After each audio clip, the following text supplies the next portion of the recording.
kick off tonight's event. So yeah, thank you everyone for joining us this evening. So tonight we're going to talk about essentially how the media industry needs to change to better report on race, some of the challenges that it's faced within previous years, and how it's responding to the current Black Lives Matter protests. We have Patrice Peck in LA, and we have Hannah Ajala in Lagos. So the Black Lives Matter movement has reignited debate about structural racism, both in the UK and across the Atlantic. So protests which began over the unlawful killing of George Floyd have branched out into calls to learn from the past and to dismantle systems of oppression. But what we want to touch on tonight is our media helping to raise these issues accurately and frame a discussion in a frank and honest way? Or is it continuing to obstruct change in its ranks, or both in the way it reports on race and in the way it fails to promote, to fund and promote Black journalists and their stories? So tonight we're teaming up with the BAME Advocacy Group Network in an event which will reflect on the ongoing protests and how the media industry needs to change. So we'll be speaking to two really brilliant Black female journalists. We have LA-based freelance journalist Patrice Peck and Hannah Ajala. So with pressures coming externally from movements to tackle systemic racism and internally from Black journalists pushing for the industry to change on race, to report it more accurately, more extensively, and more holistically, it's clear that change is needed in the sector to more accurately report on race.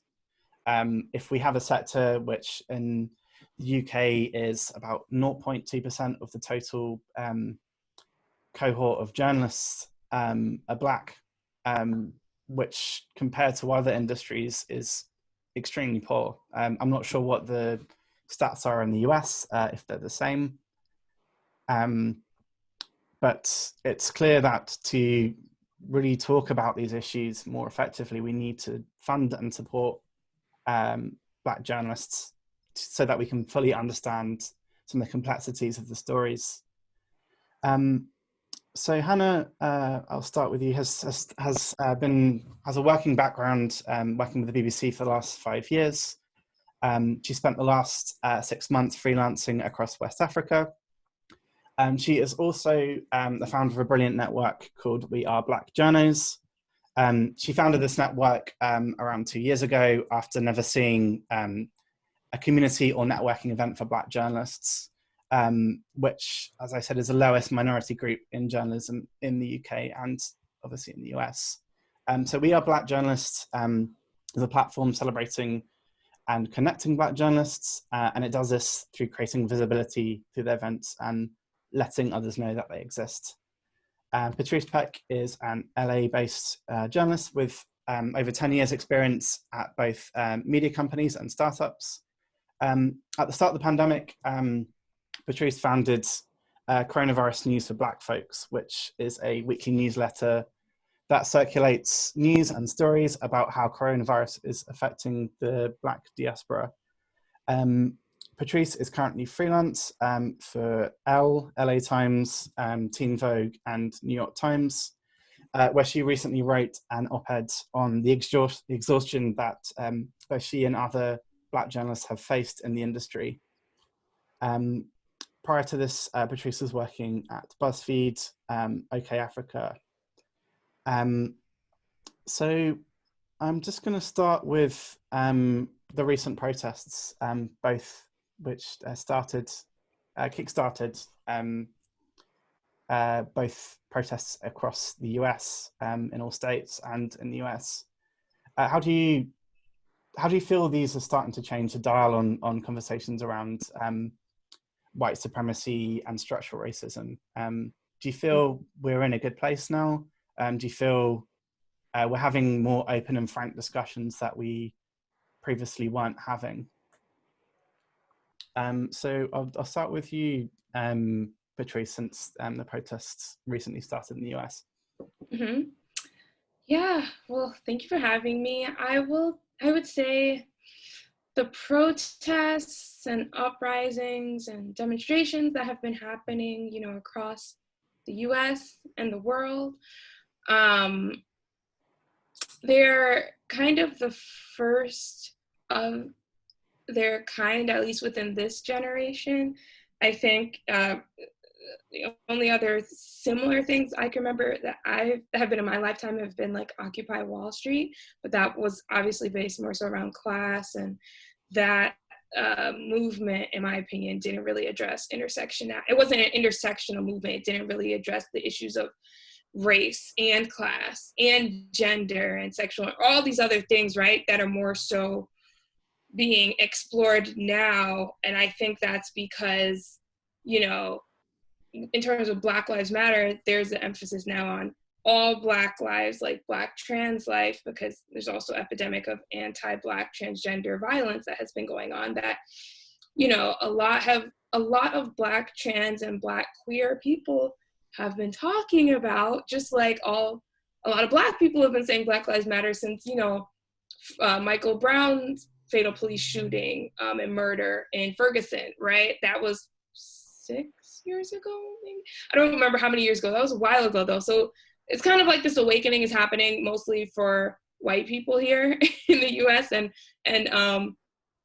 some people of color, but this has been a long time in the making, which is why we're seeing also the reckonings within workplaces and in particular industries, including in the media, right? Because these problems didn't just happen overnight, and these frustrations also aren't overnight, which is, why it's great that, these reckonings are happening, but it's important to remember that we need to keep making all these changes and not just talk about it and do a few performative gestures, Mm-hmm.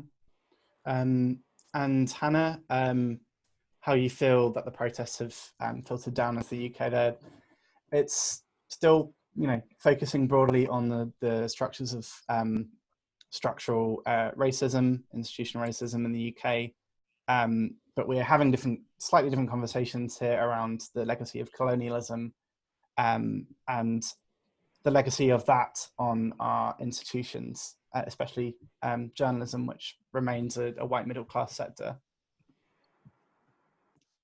Yeah, I mean, these conversations I'm seeing online resurfacing yet again, because I follow quite a lot of Black activists and feminists and, so many incredible people that are doing great things for the culture that are sharing, their thoughts, their feelings, their experiences, and none of this is new. The only new thing I'm seeing on social media are these, videos of statues being thrown into rivers and etc.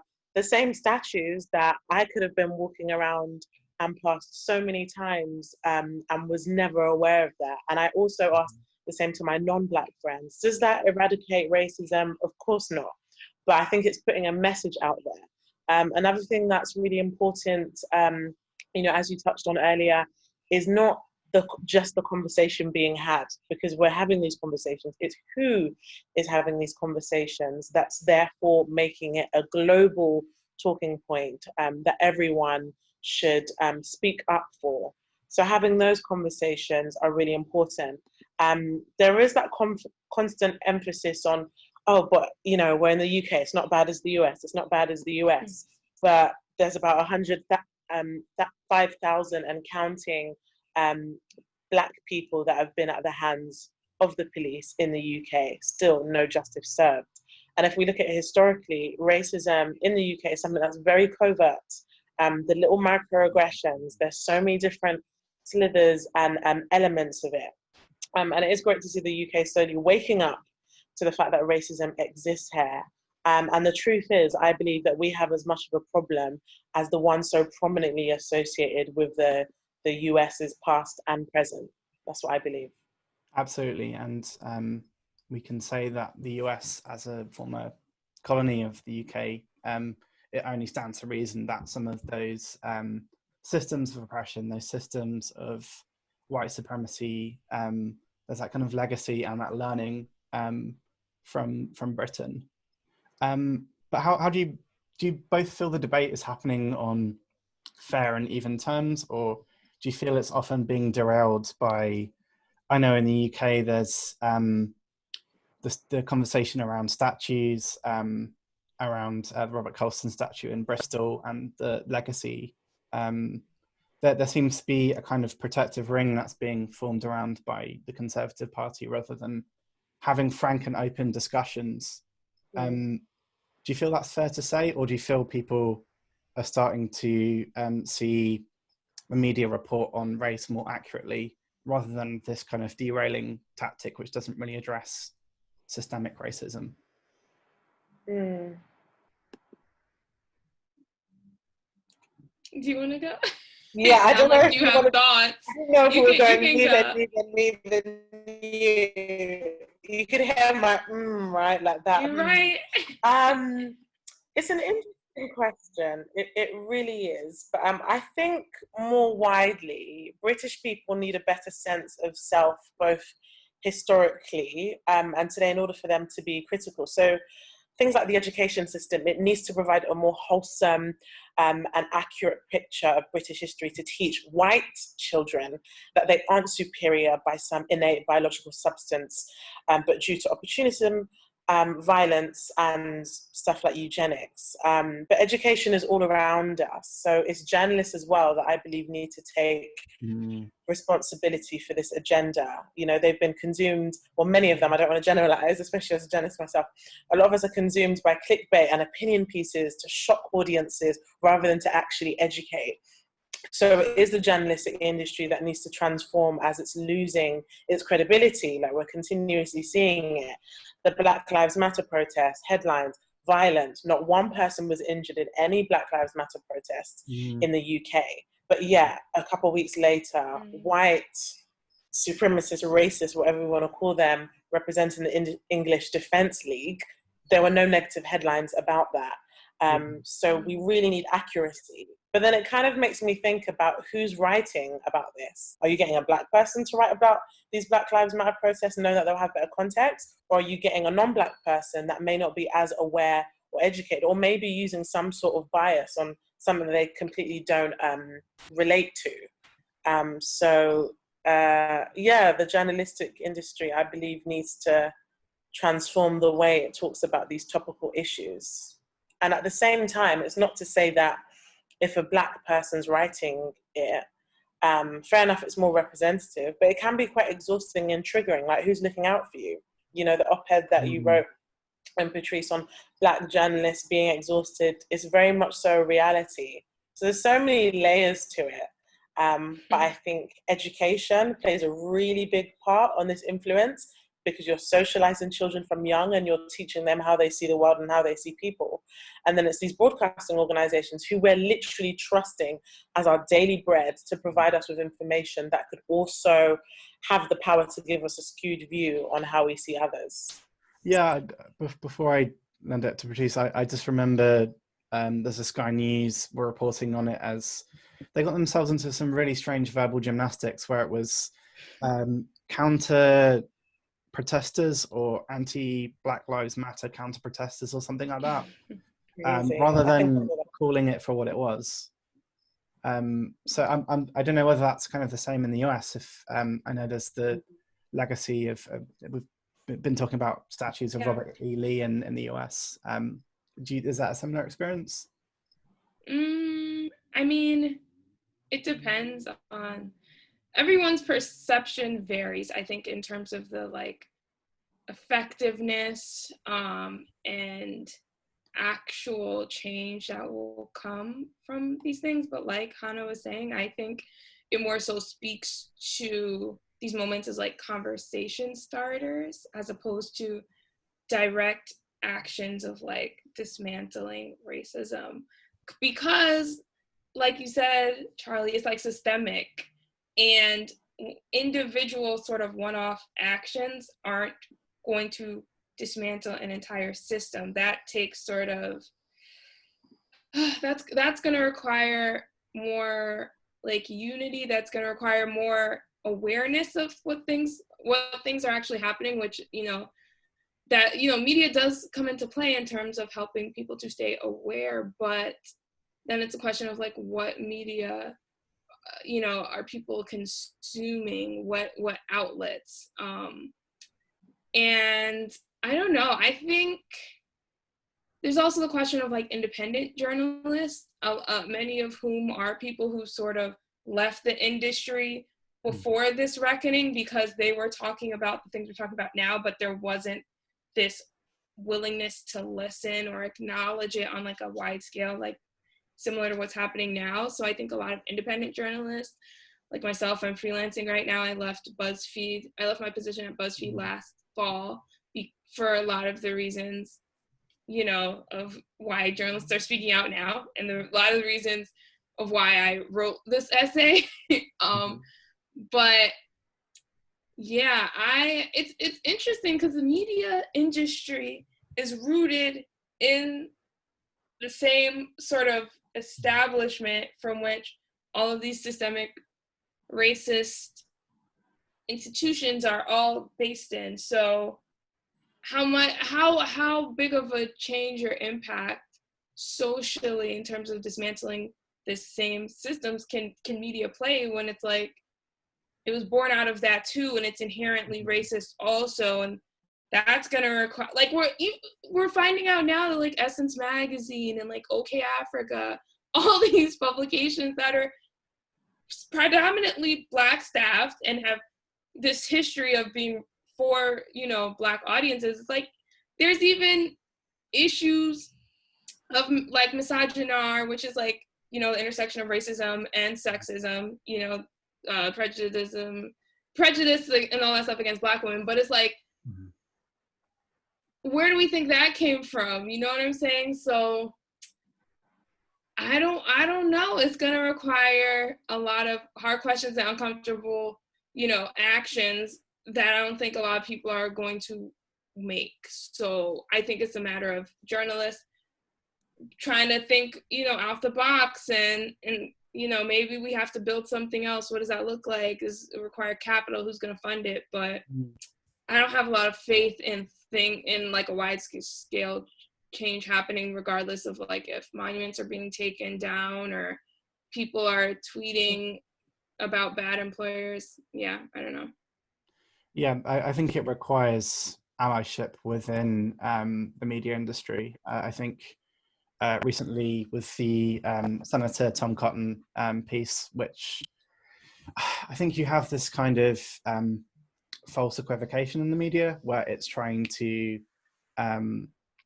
you have this attempt to try and reach balance, but that balance is so skewed that it ends up kind of promoting a senator who had actively kind of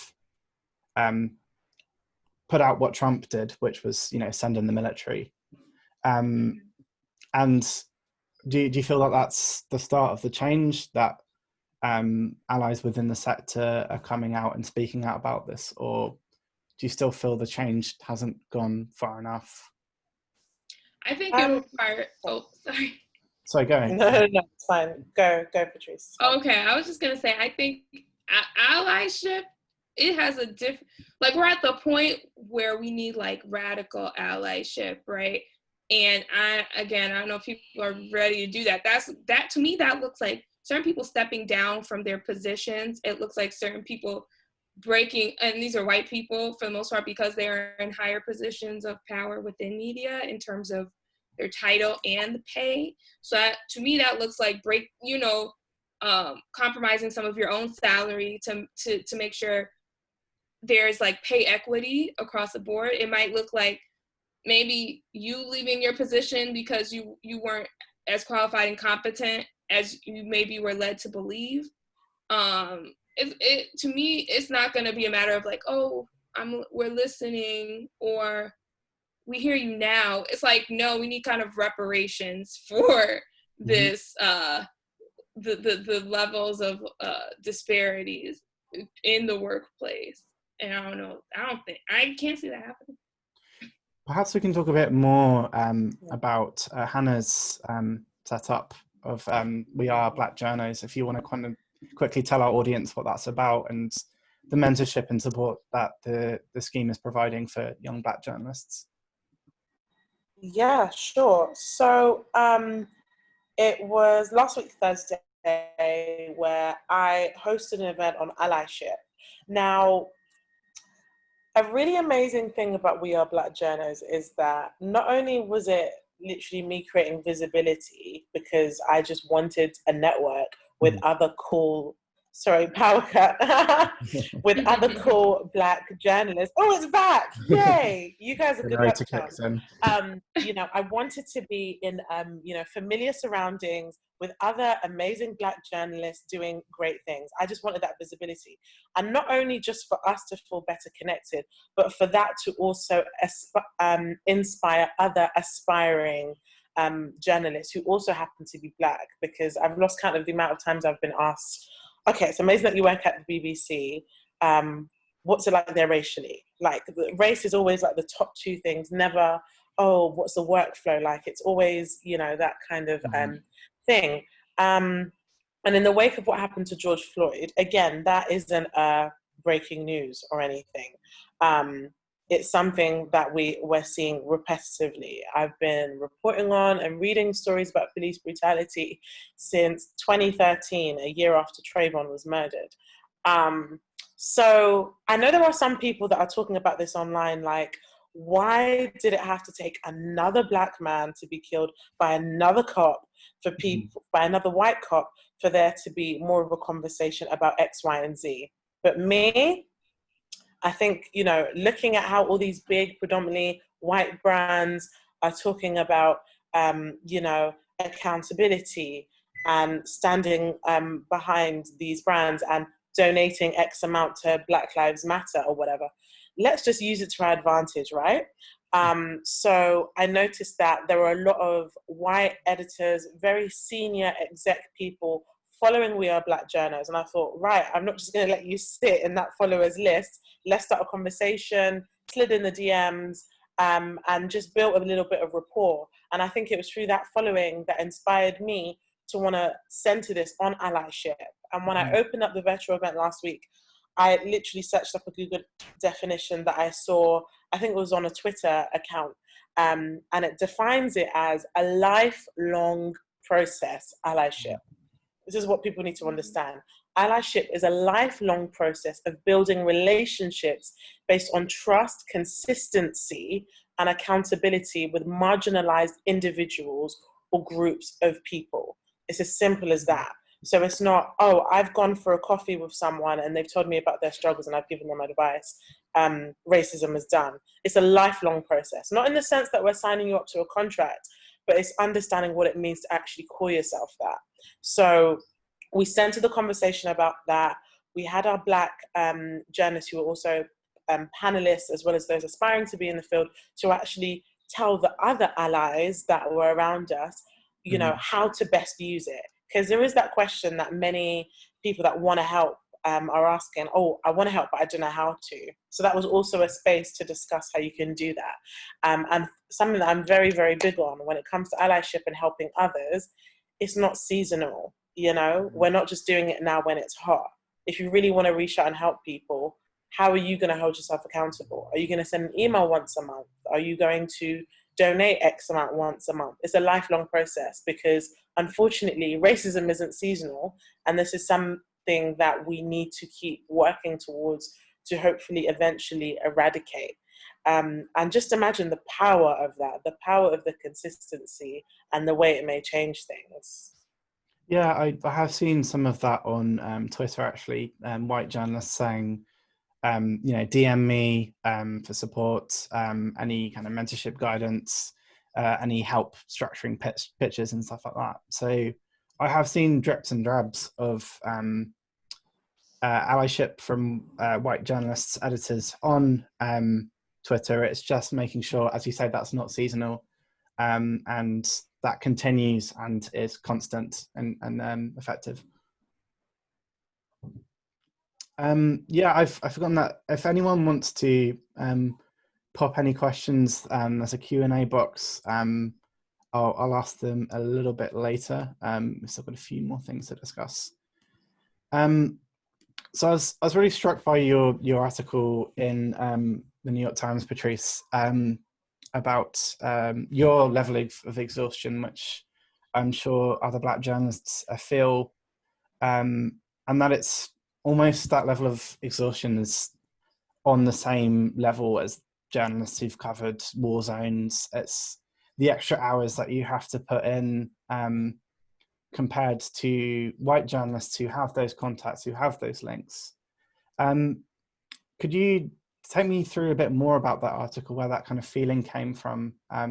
Just, watching the Black Lives Matter movement as well as your own career. Yeah, so it's interesting because when I pitched that article before all of the protests had started happening around. I pitched it before the protests really. But Ahmaud Arbery, the black young man who had been jogging in Georgia and gotten shot by two white racist supremacist vigilantes, that had happened in February. So that had happened. Amy Cooper, the white woman who falsely called 911 on Christian Cooper, no relation, that hadn't happened yet. So I was more so coming at it from the perspective of being a Black freelance journalist who had been reporting on the disproportionate rates disproportionate rates of cases and deaths among Black people in regards to the coronavirus pandemic. I've been covering that for the news, or my newsletter, Coronavirus News for Black Folks. And so I had been reading a lot of articles talking about this disparity, but also about the systemic racism that has led to it, and also what's happening as a result of the coronavirus within the Black community, which is like, the unemployment rates, looking at how Black businesses, at least in the US, haven't really gotten a substantial amount of loans, and how that relates to all these other like racist business practices and loan practices that have been ongoing, and just a whole bunch of other things that had come out in regards to systemic racism against Black people during this pandemic, which is already killing us. And so I'm like reading all these articles, and I'm also a Black person in the world, so I'm worried about my own family and friends in regards to the pandemic. And my mom's a nurse. I'm first generation Jamaican American. My whole family's from Jamaica, and so there's a large, most what is it? I think like 75% of essential workers were found to be like Black and brown people, mostly women. And so I know for a fact, like nurses, a large percentage of nurses are like Black women and Black immigrant women. So like Caribbean, African, all that. But anyway, so I'm reporting on all this, and I'm just like, damn, this is a lot. And then I'm, it's within the climate of, it's in the media landscape. And right now, because of the pandemic, or at least at the time, because of the pandemic, there was a lot of layoffs. And they say like Black people are the last to be hired, first to be fired. So there was just like a lot happening for Black journalists across the board, from like coming from every angle. There's also the racism, if you're in a newsroom, the racism that's happening there, right? And so I was like, oh, let me write about this, because right now people are listening to white people are listening to and starting to acknowledge systemic racism that has been proven through this coronavirus pandemic. So I'm like, all right, now's a good time to talk about this. I didn't realize all these reckonings in the media and everything were about to happen when I wrote it. So, it's funny because, the exhaustion I was feeling was real, that I extended the deadline. And so it came out a little bit later than it was supposed to have come out. It was supposed to probably come out like mid-May. It came out like May 29th. That's when it published. And it's interesting because like that published, and then like right after that, a few other articles and essays about the same topic in terms of like what Black journalists are feeling had just happened. that Black journalists at CNN had just gotten arrested. Like, all these things were happening in regards to Black people in media. And so I'm glad, you know, this discussion is happening and everything. But like we've been saying in this discussion, like, these things have been happening. So it's like, okay, How what are we going to do about it now? About, sorry to cut you, Patrice, just about the Black journalist being arrested by police whilst doing his job. Jimenez, literally, yeah. Oh. What is also just, sorry? It couldn't be more blatant. Oscar Jimenez. Right. And it was funny after that. Just when I say funny, it's just like preposterous, ridiculous. How, you know, the police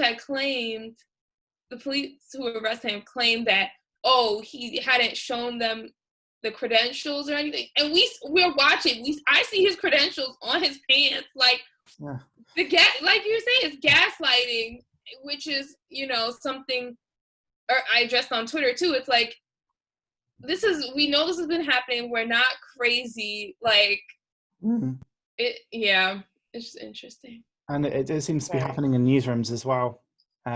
This level of gaslighting.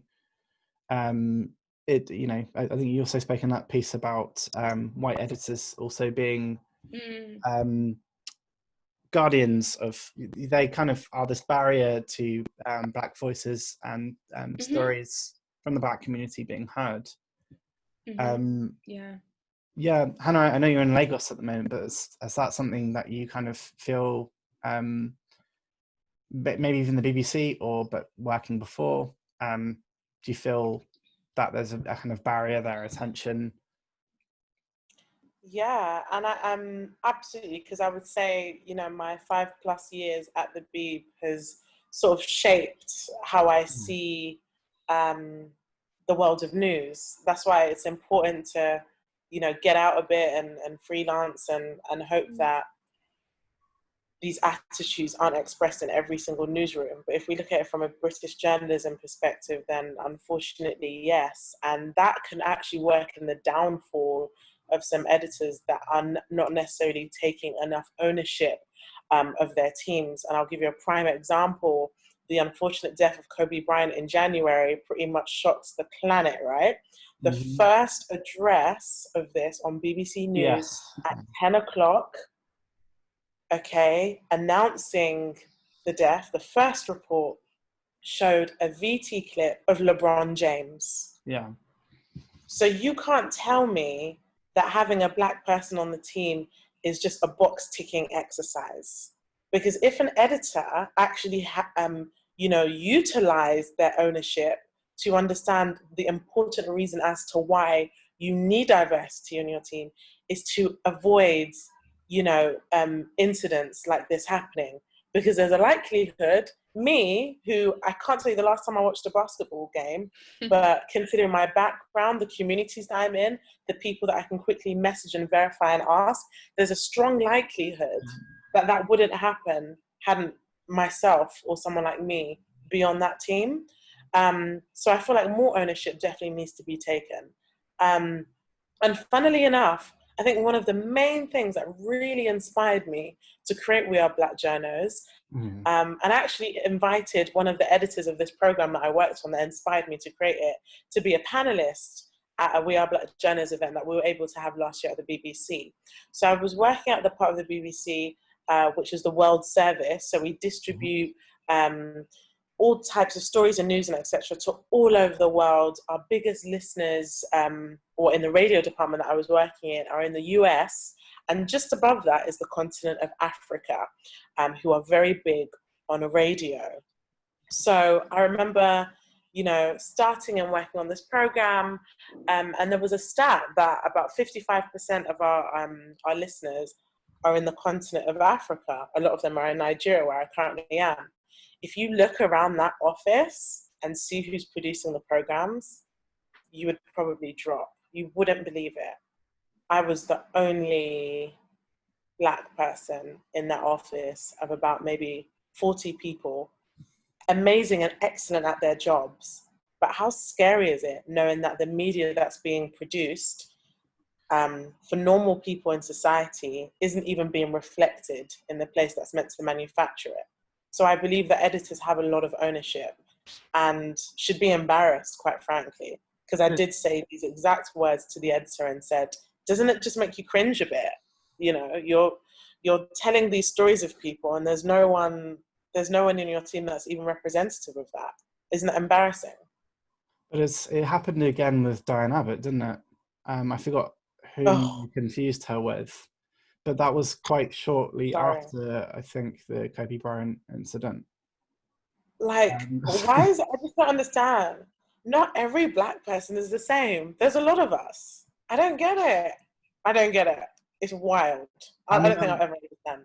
I've just noticed it myself from, I used to work as a journalist in East Africa in Kenya. I remember coming across an ad for a New York Times, for the bureau position in Nairobi. It was awful. It's kind of couched in very neo-colonial language. I've got it in front of me. So the person looking to fill the position at New York Times, the ad said, has a tremendous opportunity to dive in the news and enterprise across a wide range of countries, from the deserts of Sudan and the pirate seas of Horn of Africa, down through the forests of Congo and the shores of Tanzania. So you're also seeing it in, I'm sure, as someone who works for the World Service, just seeing sometimes that paternalism that exists towards Africa and Africans. And you know, that job ad was quite endemic of the issue of not just how we're reporting on Black Lives Matter movement in the West, but also across Africa. And then also I wanted to touch on the fact that we also, what I've kind of noticed during the process is the use of passive language. So especially in the New York Times, you know, a journalist was hit by a rubber bullet rather than, you know, shot by a policeman. There's kind of the use of active voice as well to describe actions by protesters. We talked about it earlier, the Sky News kind of blunder, which was calling far-right protesters as counter-protesters rather than kind of calling it out.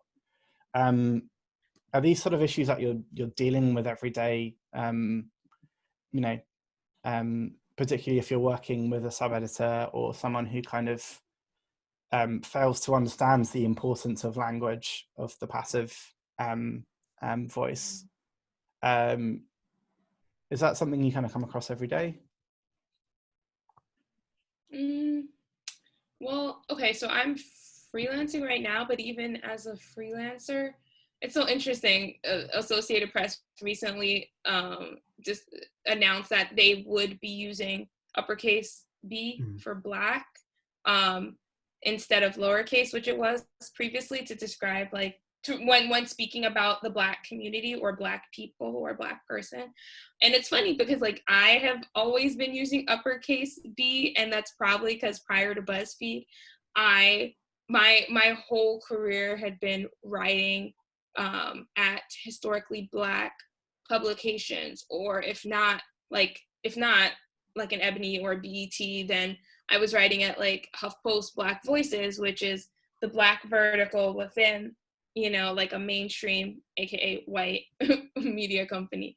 So like I said, I've been using uppercase B, but now there's these discussions, you know, happening in different newsrooms individually in terms of, should we do uppercase B, should we not? And then I guess Black journalists within these companies have been, you know, leading those discussions. And of course, you know, we're not a monolith, so everyone has their own opinion. Me, I'm of the opinion it should be capitalized because it is a cultural group. And to me, it's just, it words mean things, like, you know, a lot of people say. And so like you were talking about, Charlie, in terms of, as a person hit by a bullet, is that taking away like accountability and just accuracy in terms of letting the reader know who fired the bullet and why? these are things that play a large role in the way these events and news stories are shaped. And as we see, that even then plays a role in terms of the events that we're talking about. So like with Mike Brown, the young black man who was shot by a police officer and killed in Ferguson, the way he was described, and it's interesting because this was a Black journalist who wrote this piece, and I don't know what role he had in terms of the edits, but that was a piece that said like he was no angel, right? And it's like that language is going to influence the perception of whether or not this person deserved to be killed because he wasn't an angel.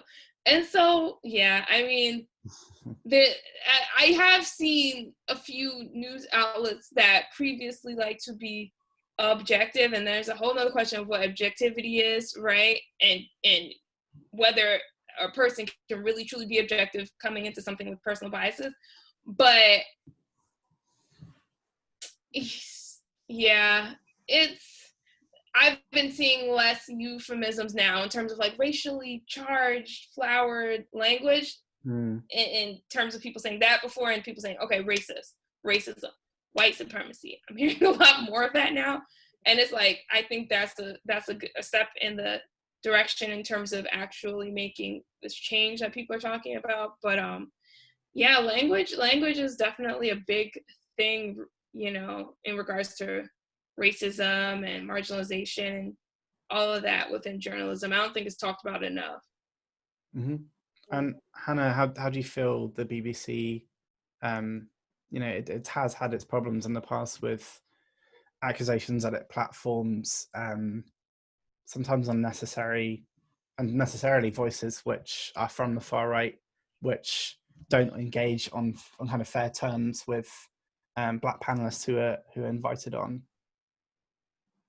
Yeah, it's a tough one because, I mean, I guess I'm just more so looking at things editorially in terms of fairness, accuracy, you know, the guidelines that are set for each of us, you know, from our very first day when we're given these thick books to, you know, remind us on our roles as journalists. But I'll take it from a personal perspective.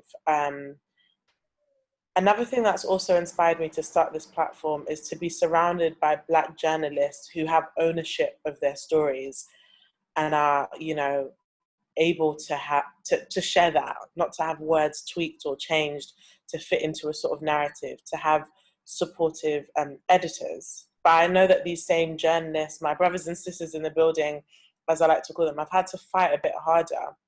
So I focus more on that, knowing that at least maybe it's from the inside. I know these people personally, and they're able to share these stories that's been written from them based on their experiences and stuff. In terms of left, right, and etc., I think it's a systematic thing, because if we look at when the BBC was founded, it was in 1922 by an old rich white man. And who did he employ? Old rich white men. And that was the same case for decades and decades and decades, until we saw a nice influx of change, of slight change, shall I say. It's all systematic. And I understand it's rooted in something that was a very black and white way of seeing things. But some of the change that I'm seeing is nice to see, because if anything, it's almost transforming these editorial guidelines. Or what if I am a Black person and I feel passionate to speak about this? Can I find my way towards capitalizing the being Black?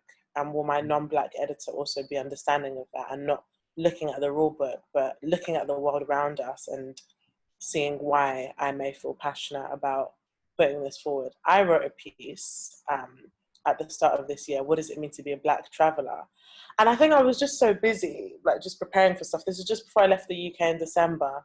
And the editor, who was white, said, oh, we changed the B to a small b, you know, politics and stuff. And I don't know, I thought, really? But I wasn't crazy offended, but I thought, huh? So as you've just said, Patrice, it's very, I don't know, some go by guidelines, some go by, reputation. We don't want to ruin our rep. There's no longer a one way of how it should be. I genuinely think it's based on who you're working with. Because I've seen some content touching on issues of race coming out from the BBC, and I'm like, oh, wow, okay, these conversations are coming up. I can already tell that an editor that commissioned that was woke, because we need more of that. Because if everyone's the same, then you wouldn't see any of that coming out on any of the work that we produce. And you talked about that shift. Who are some of the kind of Black journalists role models that you saw on screen or on or in print when you were growing up? Growing up, literally two. Trevor McDonald's, legendary guy. Mm-hmm. And that was from a little age. I always saw him. And June Sarpong, who's now the creative director of Diversity at the BBC. Yes. Which is incredible. And when she spoke at the BBC last year, I remember it was my day off, but I came in because I just had to hear everything. And I can understand the pressure that's on your shoulders when you're a very popular Black British woman, so many Black British people look up to and admire, and you've been given this role, aka the weight of the world on your shoulders. So I love how transparent she is. Like, okay, this is a big job. Not going to be, unfortunately, I'd love the BBC to turn Black, but this isn't something that's going to happen overnight. She didn't say that, by the way. I'm reading the subtext. I feel like we had a connection so I could get what she was trying to say. But it's going to be a process, a very well thought and big discussion. Even her as a Black woman, we need to understand that these things are processes. The same way we need to educate non-Black people about allyship. It's a process. It's not just a coffee or a chat. It's a continuous commitment until you can say that you're seeing some change and the person that you're allying for can also agree. So yeah, I would definitely say those are two role models, and it's incredible to see that a person that I watched growing up on the TV is now the creative director of Diversity at my organization. So that's it's a very nice light at the end of an interesting tunnel, shall I say. Mm-hmm. And how about you, Patrice? Role model. Yeah, it's funny. I came up wanting to be a music journalist because at that point, like in the early 2000s, there were a ton of magazines written by and for Black people who were into like hip hop culture and R&B and all that. So there was like Vibe Vixen, The Source, Double XL, Giant Magazine. In the 90s, there was Honey. And of course we had Essence, Ebony, Jet Magazine was still around. And so to me, I was someone who was very into pop culture, and that was my vehicle to talking. I saw that as a vehicle to talk about race and gender and all these other things I was experiencing as a Black woman. And so I was like, oh, okay, I'm right about, I'm gonna get into music journalism and I'm gonna do film reviews and all this stuff. And I saw, Kierna Mayo, I always loved her. She started Honey Magazine. She was the ebony.com and then Ebony Print editor-in-chief. And I did a podcast interview with her on the Long Form podcast, which I think was really good. People should check out and listen to her story. I like Nelson George. He was a cultural critic. I saw him on VH1 one time, and his lower third said cultural critic. And I was like, oh my God, that's a thing. I think I want to do that. But there's just so many, like Nicole Hannah-Jones right now is killing it with the 1619 Project, and then just coming off of winning the Pulitzer. Wesley Laurie, Wesley Laurie's dope, but I'm thinking of Wesley Morris, the film critic. He's only a little bit older than me, but I remember just reading his film criticisms when he was at the Globe before the Times got him, but I just remember being like, oh snap, he's like a young Black man writing these dope like criticisms. Like, it was mostly a lot of cultural writers for me that I was looking to when I was coming up. And of course, there's like Al Roker, the weatherman who you see crushing it. But yeah, there was a lot of people I could look to, but now a lot of those people aren't in the industry anymore because the industry has shifted. A lot of those Black publications have folded, so that sucks. But yeah, there's never been a dearth of super talented Black journalists. It's just a matter of whether they were hired, at places. Yeah, I think there's it feels like almost within newsrooms or the hiring process. I don't know whether it's true to say, but there's almost this performative hiring. You're Black, you write about Black issues, whatever that is.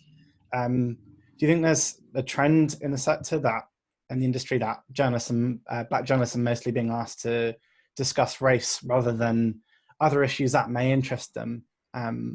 It feels like there's a sense that Black journalists are pigeonholed. Yeah, and it's so jarring because I think that's quite demeaning and a bit degrading, because I think that piece that I wrote for the BBC, imagine 5 years in, this is the first piece that I've ever written about race. And I don't know whether it's a sense of having to prove yourself when you're finally given that seat at the table, as I'm hearing many people say. But just accept people for what they bring to you. Don't assume. So the same way that if I was the only Black person working on a team and someone wanted to verify that this is in fact a picture of Kobe Bryant and not LeBron James, that's fine because you're just clarifying it. But I guess it depends on the approach, I just don't think we should assume. If Drake is trending, don't assume that the only Black person in your team is a Drake enthusiast. They may have heard a song from him in the past, but I think it's important to approach. Be careful with the approach. Oh, do you know any music bloggers or anyone? Do you follow anyone on Twitter that could perhaps know something about this Drake story? So I definitely think that it's based on stereotypes, because the same way all Black people don't look the same, we don't all have the same interests. I could be a vegan, Patrice could not. It's fine. There's versatility. There's so many different layers. And I don't think we have to prove ourselves, because non-Black people don't have to prove themselves or their abilities or interests. You do that by getting to know someone. So that's where the work relationships are quite important. I do understand some of the difficulties. I'm in a few WhatsApp groups with Afua Hirsch, had a few coffees with her. Absolutely lovely, amazing woman. But I can imagine the exhaustion, because a lot of the times I publicly see her, whether it's on BBC Question Time or some articles, it's always about race. And she has also expressed on social media that she's tired of being pigeonholed as well. So there's also the Sky News interview, the newspaper roundup that they do in the evening, where Nick Ferrari came out with the age-old trope of, go back, if you don't like it here, go back to where you came from. So it's just those microaggressions that she faces in interviews. Also, it's the sense of, I think we saw it with Dizzy Rascal recently, the Piers Morgan interview where he wasn't invited in the panel to talk about that, to talk about Black Lives Matter. And then Piers Morgan kind of saw that as a moment to really kind of derail that and just talk about the protests recently. It's running about time. There's one more question to ask, which is more kind of industry trends. So we're seeing a lot of lost revenue, advertising revenue from newspapers at the moment, as a result of the coronavirus crisis, not just itself, but it's a trend that we've been seeing in the last several years. On the flip side, is there a kind of sense that we're moving towards more reliable readerships that rely on passionate readers who are willing to pay for content than skittish advertisers? I mean, in the UK, we have the Stop Funding Hate campaign, which is basically a kind of a campaign, a pressure group to stop, whether that's supermarkets, to stop advertising in papers like the Daily Mail. Do you feel like the funding this might be an opportunity to have journalism that reflects what readers want, and especially what Black readers want? Yeah, definitely. I think that, now's the time where people, a lot of us, we don't know what's happening. We don't have a handle on the coronavirus in terms of, the how it's spreading, what it's going to look like in the future, what our governments are doing to actually suppress and find a vaccine for this virus. And so there is a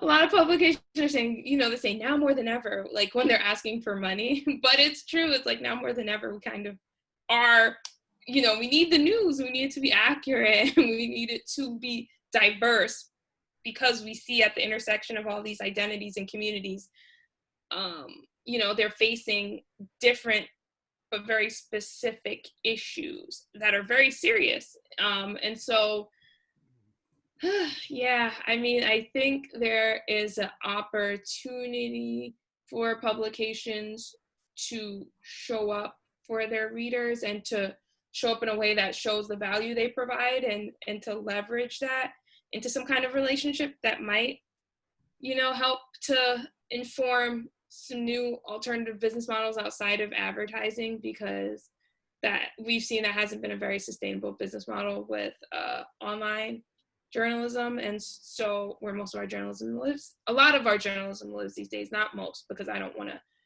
there's an issue of local journalism too, in terms of how that's dying, and there's certain counties that just don't even have newspapers, so how are those institutions there going to be held accountable? But in terms of like large scale publications, yeah, I do think it's opportunity now for the relationship with consumer and readers and publications to evolve now, because everything's sort of evolving. So And Hannah, do you want to reflect on that as well?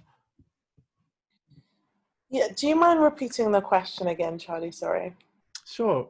So what we're seeing really is this kind of loss in advertising revenues for papers.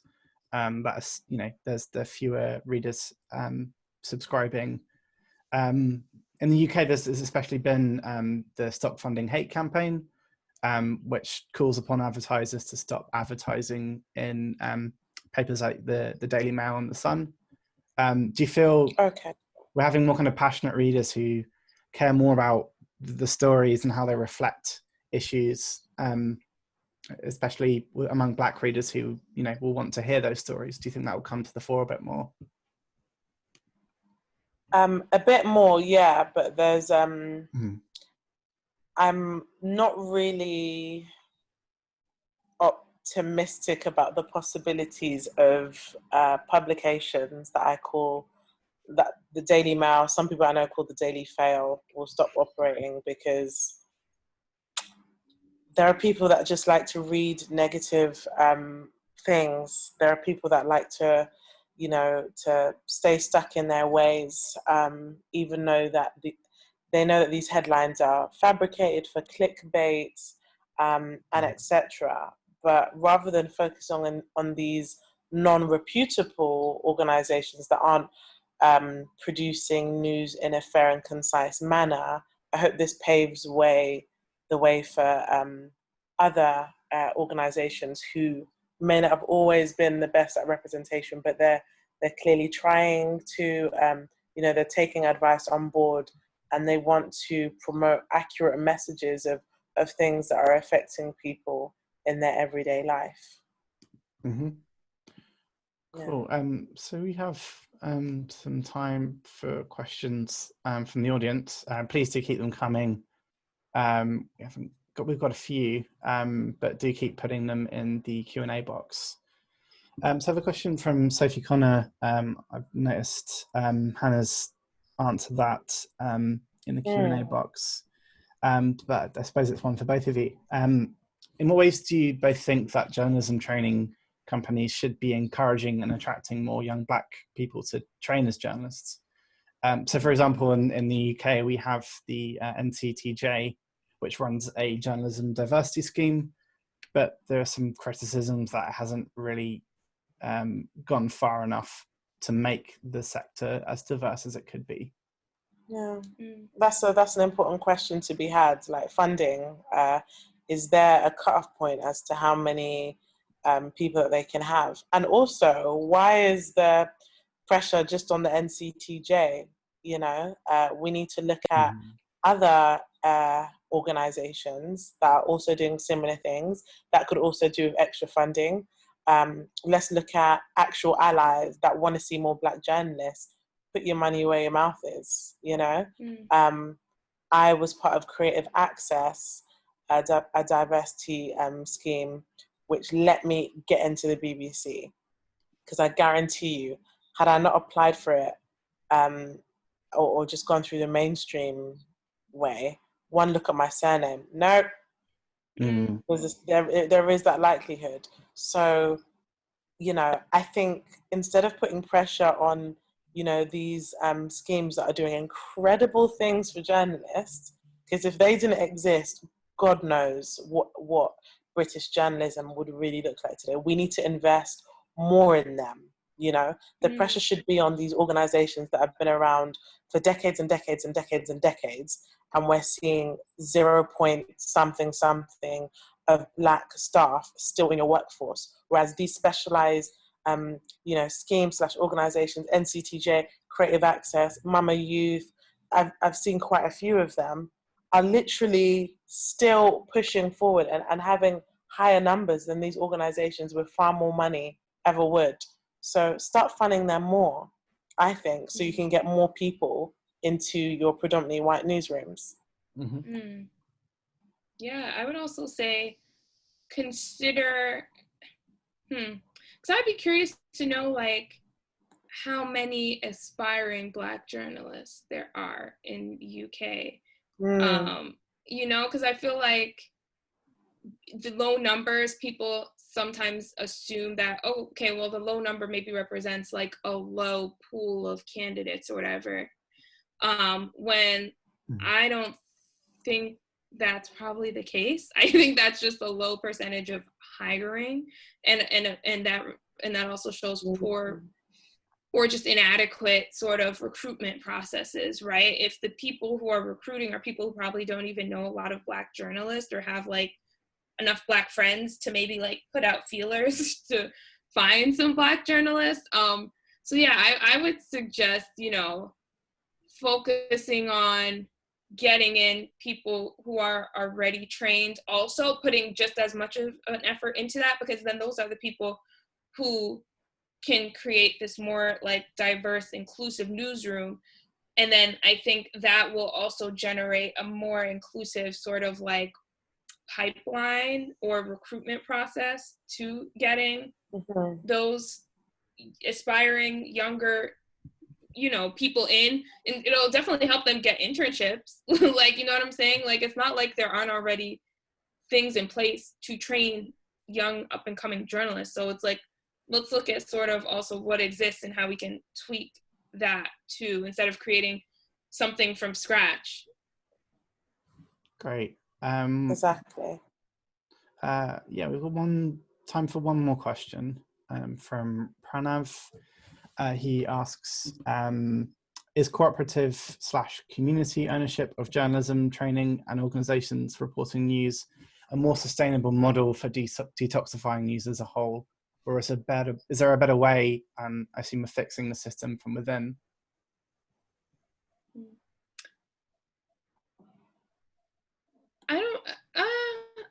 I think it could be. I think it could be, and I think that a few like there's been places I've tried to figure it out, at least in the US. I know there's been like patch.com, which is like a local user generated news outlet. I'm a big believer in community journalism.